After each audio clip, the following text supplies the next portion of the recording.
Water seal drainage बोतल should be, water seal drainage, इसमें 3 बोतल होती है, सक्शन बोतल, वाटर सील बोतल और ड्रेनेज बोतल।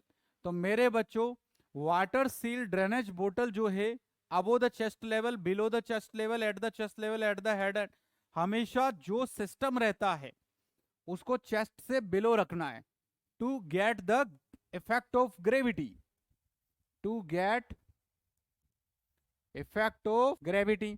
अरे अपन अगर चेस्ट से नीचे रखेंगे तो ही तो ग्रेविटी का प्रॉपर इफेक्ट मिलेगा। जैसे कि चेस्ट ट्यूब ड्रेनेज सिस्टम लग रहा है, अब चेस्ट ट्यूब ड्रेनेज सिस्टम को चेस्ट लेवल से बिलो रखना है, तभी तो ग्रेविटी का इफेक्ट मिलेगा और ड्रेनेज बाहर आएगा। इसमें कोई ऐसे खींचने वाला सिस्टम थोड़ी है।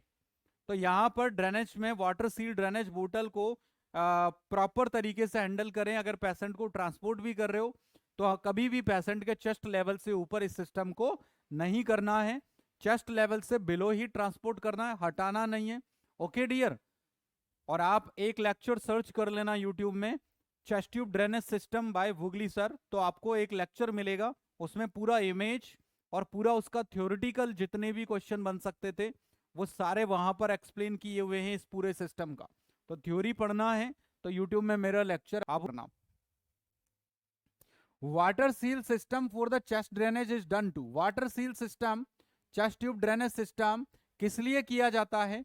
प्रिवेंट द फर्दर कोलेप्स और entry of air, minimize the pen to drain insertion, air drain into the correct position, minimize the risk of infection। तो water seal for the chest tube drainage system is done. तो water seal का जो main purpose होता है further collapse और air की entry को रोकने के लिए, इसमें एक बोतल होती है जिसमें पानी भरा होता है और वो वाटर एक सील का काम करता है। तो वाटर सील का मतलब हुआ फर्दर कोलेप्स को रोकना और एयर की एंट्री को रोकना। समझ में आ गया है बच्चों ये क्वेश्चन आपको? क्वेश्चन में सिर्फ इतना पूछा है कि वाटर सील वाला जो बोतल, ठीक है। चलिए तो next question, how do you know that the intercostal drainage tube is functioning? अगर इंटरकोस्टल ड्रेनेज सिस्टम सही से फंक्शन कर रहा है तो उसमें जो वाटर सील बॉटल है ना, उसमें पानी का ऑसिलेशन हो रहा होगा। पानी के अंदर यदि ऑसिलेशन हो रहा है, पानी अप डाउन हो रहा है, ऑसिलेट कर रहा है, तो वो सिस्टम फंक्शन